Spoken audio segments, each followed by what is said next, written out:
everybody, welcome back to Making Stuff with Mrs. Baroody. I'm Mrs. Baroody, and today we're going to be talking about an artist named Wayne Tebow, and he's associated with a pop art movement. He would paint paintings of things like lipsticks and hot dogs and cake. So I thought before we started on the slides that would show you step by step on how to draw a cake, we would look at it in real life and kind of get a better idea of what we're talking about. So first of all, isn't this cake adorable? It's so cute and little. I used a pre-made gluten-free, because that's what I can eat, box mix, and I added lemon to it. And some of the frosting, I added some strawberry flavor to it. And then I just picked up a box of Crazy Sprinkles. Now, when you go to draw your cake and decorate it, you can decorate it any way you want to. You could use pipe cleaners or pom-poms or glitter or whatever you want on your cake. But before you decorate it, you have to draw it accurately, okay? So if you look at my cake, if I look straight down, the top is a circle. We all know that. But from an angle, from where you guys are, it's going to be more of an oval shape. So when we go to draw our cake, we're looking at it kind of from the side and from the top. So on your paper, you're going to end up drawing an oval shape on your paper, not a circle. So you're going to draw an oval shape, and then you're going to draw two lines that are sort of like the sides of the cake. You're not worried about the back because you're not going to see that in your painting or your drawing. So an oval on top, and then two straight lines down. Some people might want to cut a cake slice out of their cake on their paper. So to do that, that's going to be a little bit more complicated, and I'm going to cut a piece on my cake to show you, but you're going to have to follow step by step if you want to make it a little bit more complicated. Okay, so I'm going to cut a slice of cake, and I'm going to cut kind of a big slice because you know what? I can. I'm the one that made the cake. So I'm going to cut all the way down. So when you draw your slice, you're going to make a straight line down. So you have your oval, your two straight lines, and then you're going to make a line down. Whoop. And then you're going to make another line down. There. So on your drawing, you'll have two lines, and they're going to go back to the middle of the cake. So when you take the slice out, ooh, I hope it turns out perfect. You'll see the inside of my cake. Haha, look how pretty that is. So I ended up coloring my cake mix 4 different colors. So I have like teal and like a lime green and then a pinky purple and then sort of a bluey purple. And in between there, I used different colored frosting. So I did yellow frosting and an orange frosting and a pink frosting and then my turquoise frosting on top. So when you go to draw your cake, like I said, oval on top, 2 straight lines down, and then for the cake slice, you're going to end up drawing 2 more lines down and lines that go back into space, okay? This was really just an excuse for me and my husband to be able to eat cake.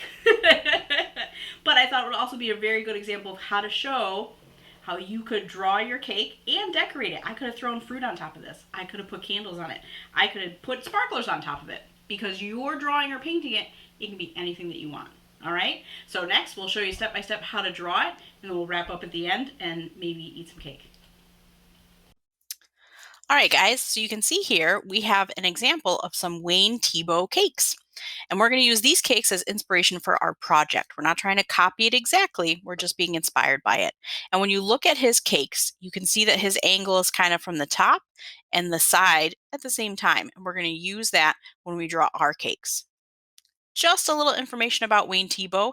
He's an American painter. He's about 90 years old now, and his works are often depicting commonplace objects, pies, lipsticks, paint cans, things like that. He's associated with the pop art movement because of his use of everyday popular objects in his paintings.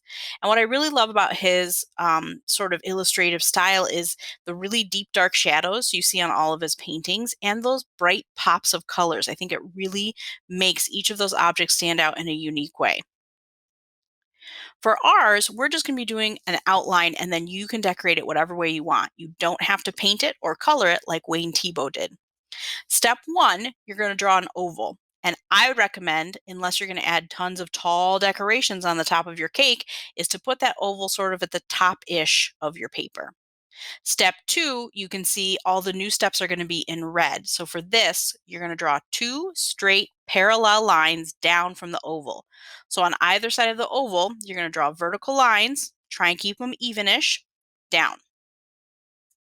Step 3, you're going to connect those straight lines with a curved line. So this, you can see the new step is the red curve at the bottom of my drawing. And that curve should sort of mimic the curve of the bottom part of the oval, just so it makes sense. Now at this point, if you want to keep your cake simple, after step 3, you can skip ahead to the last slide or skip ahead in the video. But if you want a little bit more challenge, and I think that you're up to it, step 4, you're going to add a dot near the center of the oval, just near-ish, no big deal. And you're going to add 2 parallel lines in the front of the cake. So you can see my red lines, they're nice and vertical, and they start at the bottom of the oval and go down to that curved line. You want one sort of to the left of the circle and one almost lined up with that dot in the middle. Step 5, you're going to erase the part of the curved lines that are between the parallel lines you just drew. So if you look to the other side of this slide, you can see I erased part of the curved oval and the line at the bottom. I left the dot though, that's importante.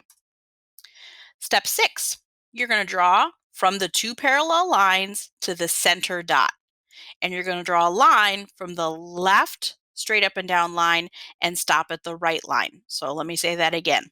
You're going to draw some lines from that circle, that midpoint of your oval, out to those vertical parallel lines you just drew. And then you draw another angled line at the bottom. This is going to show that a piece of cake has been sliced out of your cake. And you want those red lines on the left to sort of be at that same angle so it makes sense. And then you're done. You can add decorations, details to your cake. You could add a plate. I'm going to do that on my example. Candles, frosting, whatever you like. And material suggestions, if you have them, glitter. Why not mix some glitter into your paint and make it a fun, glittery cake on the outside with frosting? You could do pom-poms for decorations. Anything you want. Maybe even some real sprinkles, but be careful of ants. All right, guys, so now you're all set and ready to go and draw your own cake. Now, if you're really intimidated by it, then just make a cake without a slice out of it. No worries. If you want to make a little bit of a challenge for yourself, then try and do that little bit of perspective and draw that slice out of your cake. Remember that you could paint it, you could color it, you could glue things on it, make it into collage, you could use yarn for the cake part, and then pipe cleaners for candles, whatever you want. But whatever you do, make sure that you send me pictures. I want to see these delicious looking cakes, and make sure that you're being safe, that you're being kind, and you're absolutely, definitely being creative. And I'll see you next time. Bye, guys.